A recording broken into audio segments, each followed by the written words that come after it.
Iya. Bismillahirrahmanirrahim. Assalamualaikum warahmatullahi wabarakatuh. Waalaikumsalam Dari warahmatullahi wabarakatuh. kelompok 6 ingin mempresentasikan hasil dari diskusi kami, yaitu tentang fungsi nilai-nilai sosial budaya maritim bagi tatanan kehidupan bersama. Selanjutnya.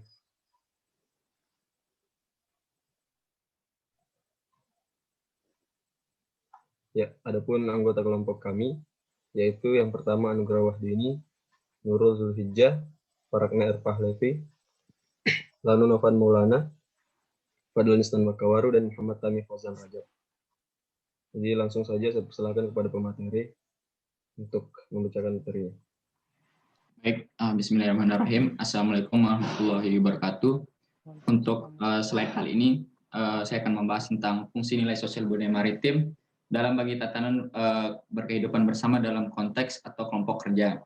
Nah, fungsi sosial budaya dalam masyarakat maritim ini kita utamakan pada nilai sosial maupun sosialisasi yang ada pada masyarakat maritim, yang mana nilai sosial ini merupakan nilai atau sebuah tumbuh kembang awal bagi kita sebagai seorang individu yang ada di lingkungan pesisir, khususnya pada masyarakat maritim.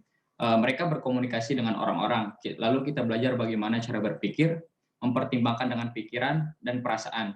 Tujuannya adalah untuk pembentukan sifat atau perilaku yang termasuk pikiran, emosi, dan harus sesuai dengan tujuan budaya kita ataupun yang kita jadikan pedoman dalam masyarakat maritim itu sendiri. Lalu dalam masyarakat maritim ini sendiri sebuah lingkup dalam negara Indonesia yang telah tumbuh dalam berbagai sektor atau tema-tema yang menghasilkan beberapa kategori sosial. Yang pertama itu contohnya seperti ada pekerja tambang, ada pekerja industri, pengelola dan karyawan wisata, ada marinir, ada akademisi atau peneliti, dan birokrat ataupun sektor-sektor yang lainnya. Nah, pada tumbuh kembangnya sektor-sektor ekonomi dan jasa ataupun segmen-segmen dari kelompok kerja ini, itu memerlukan dan diikuti dengan perkembangan dan perubahan-perubahan kelembagaannya menjadi wadah dan regulasinya, sehingga kelompok kerja ini tidak berpencar dalam hal-hal lain, sehingga dibutuhkan suatu wadah agar mereka dapat bersatu dan berkomunikasi agar tidak terjadi suatu kesalahan. Nah, selanjutnya gambaran tentang fenomena dinamika sosial budaya maritim ini menggunakan kasus desa-desa nelayan Bugis, Bajo, Makassar, dan di Sulawesi Selatan. Dikenal kelompok kerjasama nelayan yang bisa kita sebut sebagai Pausungga Wasawi, yang menurut keterangan dari setiap desa telah ada dan bertahan sejak ratusan tahun silam. Saya alihkan kepada pemateri selanjutnya. Baiklah, saya akan melanjutkan dinamika struktural. Contohnya ada pada Provinsi Sulawesi Selatan, tempat kediaman dan asal-usul komunitas-komunitas nelayan Bugis, Bajo, dan Makassar di berbagai tempat di Nusantara. Dikenal kelompok kerjasama nelayan yang dikenal dengan istilah Punggawa Sawi, yang menurut keterangan dari setiap desa telah ada dan bertahan sejak ratusan tahun silam. Meskipun kelompok Punggawa Sawi juga digunakan dalam kegiatan pertanian, perdagangan di darat, dan pengelolaan tambak, namun kelompok ini lebih eksis dan menyolok peranannya dalam aktivitas pelayaran dan perikanan rakyat Bugis, Makassar, dan Bajo di Sulawesi Selatan dan tempat-tempat lainnya di Indonesia. Struktur inti dari kelompok organisasi ini ialah pemimpin laut atau juragan dan sawi. Pemimpin laut berstatus pemimpin pelayaran dan aktivitas produksi dan sebagai pemilik alat-alat produksi. Para pemimpin laut memiliki pengetahuan kelautan, pengetahuan dan keterampilan manajerial, sementara para sawi hanya memiliki pengetahuan kelautan dan keterampilan kerja atau produksi semata. Pola hubungan struktur sosial yang menandai hubungan dalam kelompok punggawa sawi, baik dalam bentuknya yang elementer maupun bentuk lebih kompleks, ialah hubungan patroks-klien. Hubungan patroks-klien memulakan dari atas bersifat memberi servis ekonomi, perlindungan, pendidikan informal, sedangkan dari bawah mengandung muatan moral dan sikap ketaatan dan kepatuhan, kerja keras, disiplin, kejujuran, loyalitas, tanggung jawab, pengakuan, dan lain-lain, atau dapat dipahami sebagai modal sosial. Saya kembalikan ke pemateri selanjutnya.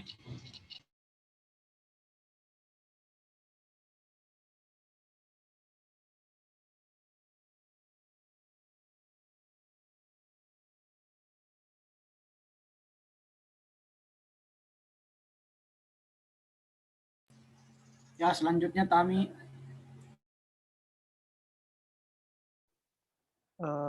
Selanjutnya itu fungsi nilai-nilai sosial budaya maritim bagi tatanan kehidupan bersama dalam konteks komunitas, desa, dan kedaerahan. Dalam penerapan fungsi nilai-nilai budaya maritim, terdapat sebuah konsep yang dinamakan konsep community development. Pembangunan sumber daya manusia juga akan berkaitan dengan community development, di mana pengertian pembangunan sumber daya manusia juga dikaitkan dengan proses community development, yang itu adalah sebuah proses peningkatan kemampuan dan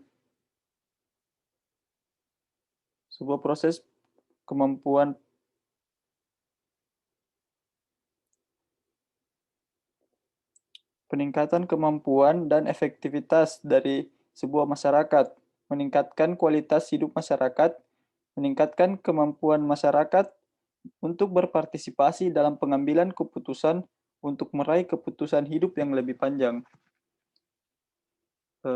Saya kembalikan ke pemateri berikutnya.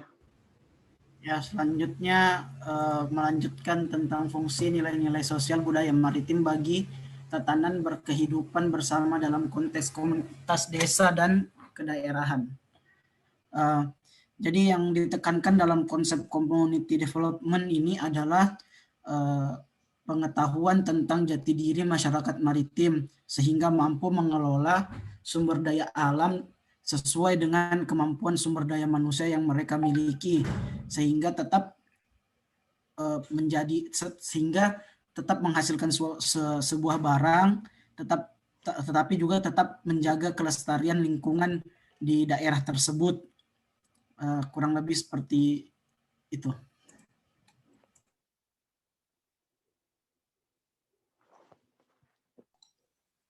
Ya, jadi selanjutnya itu ada fungsi nilai-nilai sosial budaya maritim bagi tatanan kehidupan bersama dalam konteks lintas suku bangsa dan kesatuan bangsa.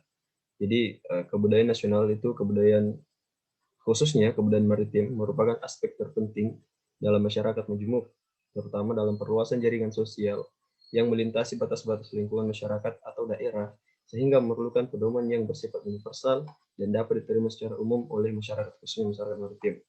Jadi intinya kebudayaan maritim itu merupakan suatu aspek yang sangat penting dalam meningkatkan fungsi-fungsi sosial untuk masyarakat, terutama dalam persatuan kesatuan bangsa.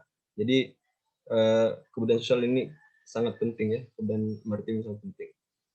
Terus selain itu, kebudayaan nasional, khususnya kebudayaan maritim juga berfungsi dalam lingkungan sosial pertahanan dan keamanan nasional serta pendidikan yang dapat meningkatkan keutuhan wilayah negara Indonesia, yang dimana wilayah Indonesia itu didominasi oleh wilayah maritim.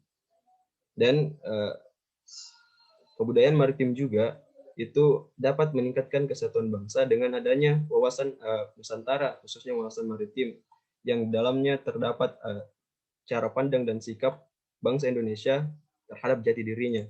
Jadi intinya bahwa kebudayaan maritim ini sangat berfungsi dalam meningkatkan persatuan dan kesatuan bangsa Indonesia.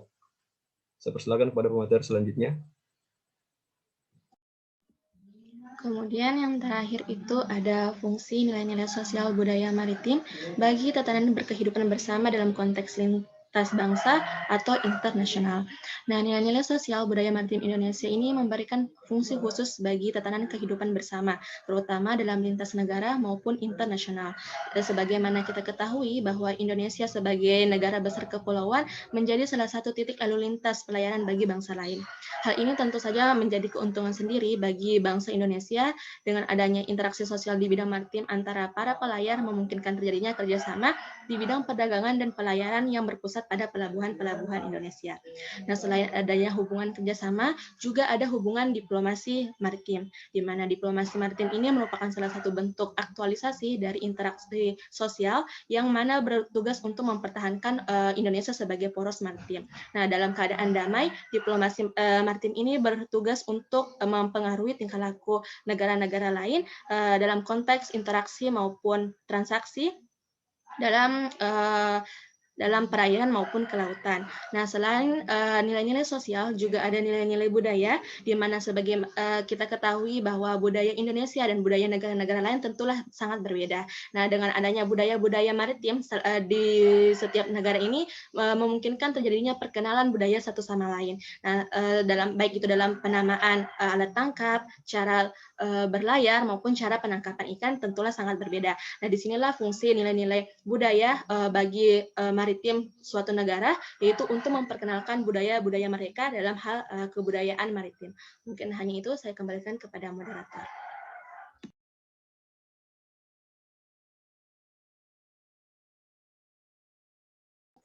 Ya, terima kasih. Jadi itulah pemaparan materi dari kelompok kami. Apabila ada kesalahan mohon dimaafkan. Wabillahi taufiq wal hidayah. Assalamualaikum warahmatullahi wabarakatuh. Waalaikumsalam warahmatullahi wabarakatuh. Waalaikumsalam.